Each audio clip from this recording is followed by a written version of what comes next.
আসসালামু আলাইকুম ওয়া রাহমাতুল্লাহি ওয়া বারাকাতুহু। প্রিয় ভাই ও বোনেরা, আজ আমরা একটু ভেবে দেখি আমাদের এই সমাজে কেন অশান্তি, কেন ভয়, কেন ভালোবাসার অভাব। এর একটাই কারণ, আমরা ধীরে ধীরে ইসলামের পথ থেকে দূরে সরে যাচ্ছি।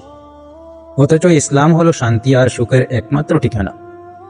ইসলাম কেবল নামাজ, রোজা নয়, ইসলাম হলো একটি পূর্ণাঙ্গ জীবন ব্যবস্থা। আজ যখন সমাজে মিথ্যা বেড়ে গেছে, ইসলাম আমাদের শেখায় সত্যবাদী হতে। আজ যখন ঘুষ, প্রতারণা, অন্যায় ছড়িয়ে পড়েছে, ইসলাম শেখায় ন্যায় বিচার করতে।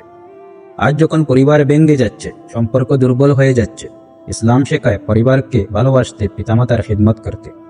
আজ যখন মানুষ দুশ্চিন্তায় ভুগছে, ইসলাম শেখায় আল্লাহর স্মরণে শান্তি খুঁজে নিতে। আল্লাহ তাবারক ওয়া তাআলা কোরআনে বলেন, নিশ্চয়ই আল্লাহর স্মরণেই অন্তরসমূহকে শান্তি লাভ করে। ভাবুন তো, যদি আমাদের সমাজ ইসলামের পথে চলে, তাহলে মিথ্যা থাকতো না, ঘুষ থাকতো না, অবিচার থাকতো না, বরং থাকতো শান্তি, নিরাপত্তা আর ভালোবাসা। প্রিয় ভাই ও বোনেরা, ইসলাম ছাড়া সমাজে প্রকৃত শান্তি আসতে পারে না। তাই আসুন আমরা ইসলামকে আঁকড়ে ধরি, নিজের জীবনকে কোরআন ও সুন্নাহ অনুযায়ী গড়িয়ে তুলি। পরিবারে ইসলামের শিক্ষা ছড়িয়ে দিই, আর সমাজে ইসলামের সৌন্দর্য তুলে ধরি। আল্লাহ আমাদের সবাইকে ইসলামের আলোয় জীবনযাপন করার তৌফিক দিন। আমিন।